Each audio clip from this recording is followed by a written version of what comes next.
Bismillahirrahmanirrahim. First of all, I'd like to say that I feel proud. I'm sitting with a statesman of our times, Dr. Mahathir Mohamad, who I respect and I admire the way he has transformed Malaysia. And especially that he came back at this young age to fight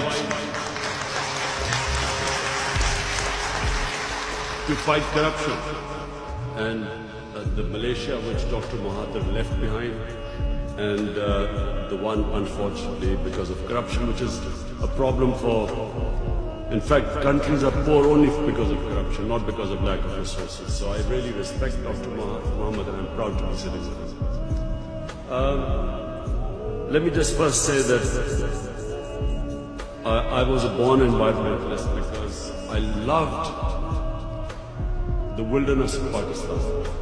We have the most unique mountain wilderness in the world, because half of the world's highest peaks are in Pakistan. And so I grew up on trekking, and all our summer vacations were always spent in the Himalayas and in the mountains. And in time I saw, with a lot of pain, our forest dwindling, and our forest cover each year was reduced by a mixture of corrupt politicians who connived with the timber mafia. And when Dr. Mahathir quoted the figures of the Malaysian forest cover, I'm embarrassed to say we are left with one of the smallest percentage of forest cover in Pakistan.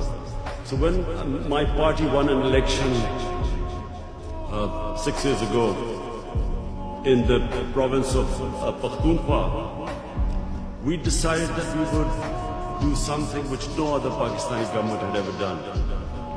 We decided to plant 1 billion trees in 5 years to counter climate change.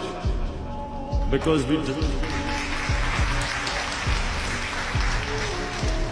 Pakistan happens to be, unfortunately, in the top 10 countries most vulnerable to climate change. The water, 80% of the water in our rivers comes from our glaciers. And because of global warming, our glaciers are melting at a faster rate than we hear of glaciers, for instance, on the poles. In fact, the Swiss Prime Minister was telling me that their glaciers are also melting. But in Pakistan and India as well, Himalayas, Karakoram and these big ranges, Hindu Kush, the glaciers are melting at a faster rate. So the only thing we can do, because Pakistan contributes hardly anything to emissions of greenhouse gases.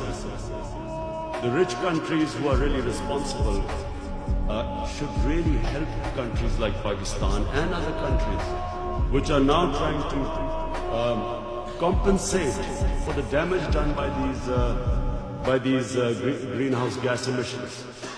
So this global warming affects us, and if as the glaciers keep receding,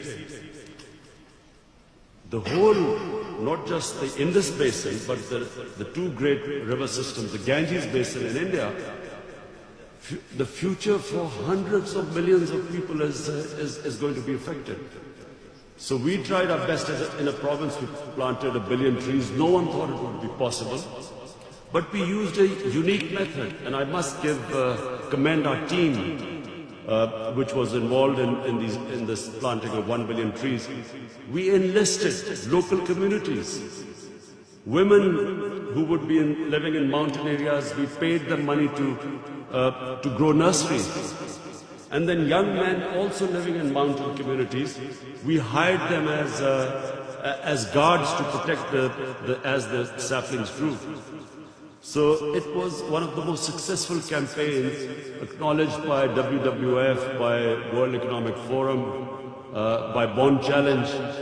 We planted 1.1 billion trees in 5 years. So now, when my party won elections a year ago, we became even more ambitious, and we have given ourselves a target of 10 billion trees. So in the next 5 years, we hope to plant 10 billion trees in Pakistan to counter the effects of climate change.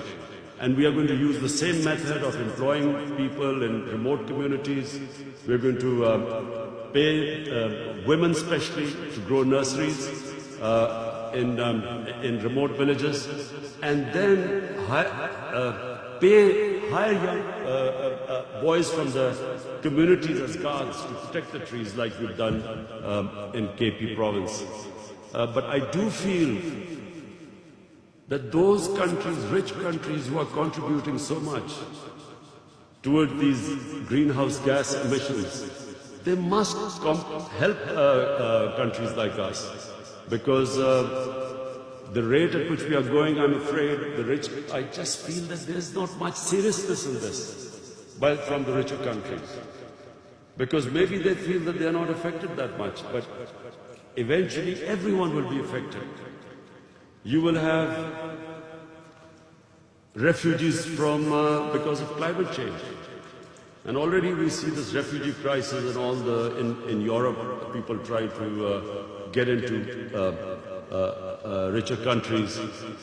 The problems the United States has with people coming in from the south. So this is only going to grow, and that's why the world as a whole must tackle climate change. And they must deal with it with much more seriousness than we see right now. Thank you.